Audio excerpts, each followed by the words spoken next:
Good evening and welcome to the Job Search Solution, the radio program where we talk about looking for a job, changing jobs, changing careers, hiring.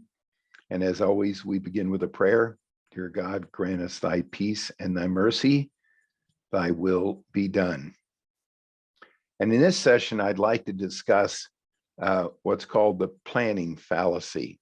And the planning fallacy centers around the fact that we always underestimate the time that things are going to take, and we underestimate the expense that things are going to take. Things are always more expensive and take a lot longer than we expect them. This especially applies, and what brought this up was this week I had two instances of it. I get candidates every week that ask me, well, just how long do you think this is going to take? And somebody wrote on the internet the other day, I read, where they said that it's going to take at least 3 months to find a job in this market. That you can't predict that. There used to be a theory in the 60s that said that for every $10,000 of earnings, it's going to take 1 month to find a job.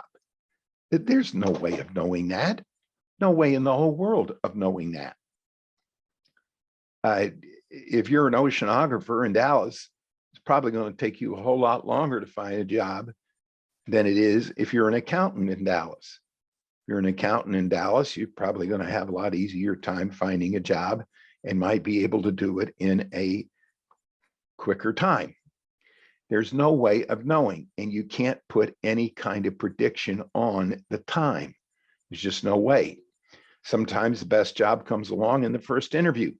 Sometimes the best job comes along in 15 interviews, and it takes a lot longer than what most people think. If you're an entry-level person, you might be able to find a job pretty quickly. If you're a vice president, it's probably going to take you a whole lot longer. So there's no way of knowing how long it's going to take. And trying to predict that is very unfair to yourself and to those that are involved in it. You go out, try to find a job, try to get as many interviews as you possibly can. I get candidates that tell me all the time, man, there is no way of knowing. I had no idea it was going to take this long to do this. There's no way of knowing.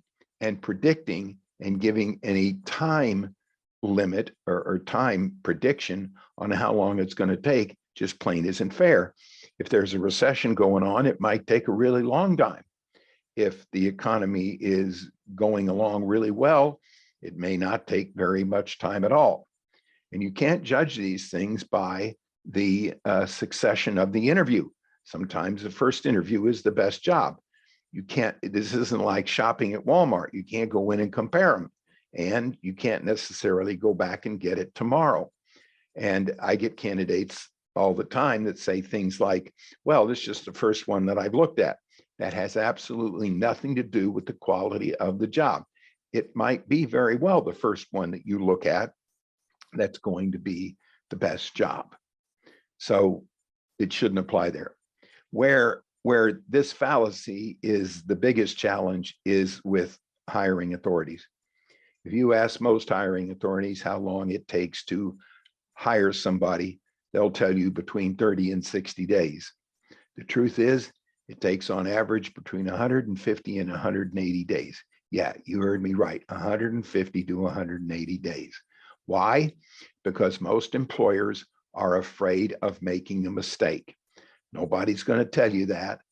Very few are going to tell you that, but they're so afraid of making a mistake, they drag the decision on longer and longer and longer.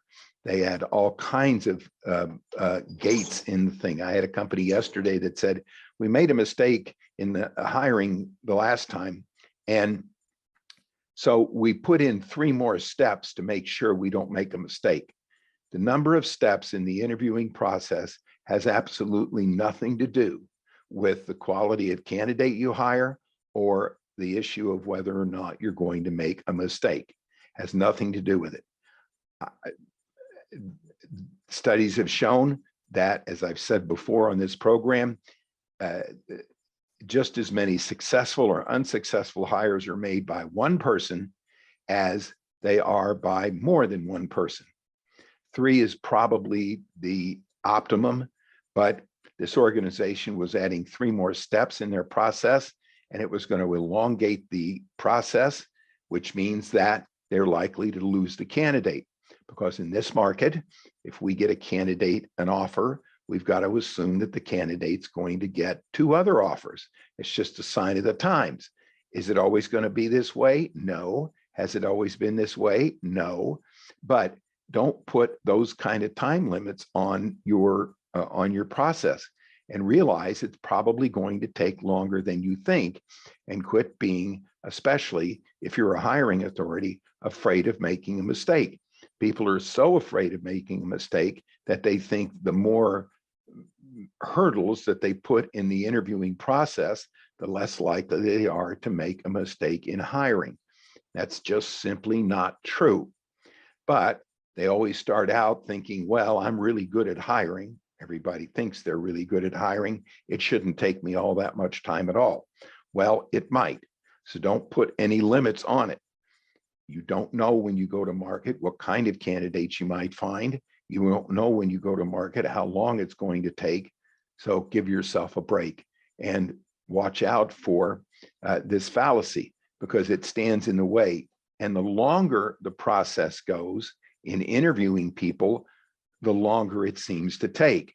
So my experience has been when people get beyond a month, 6 weeks, it usually carries out more to 6 months. And that's where the challenge comes.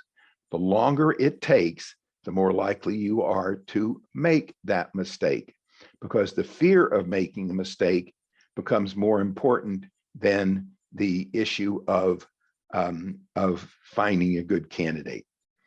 All right, we're going to take a short break. Stay tuned. This is Tony Bashir with the Job Search Solution.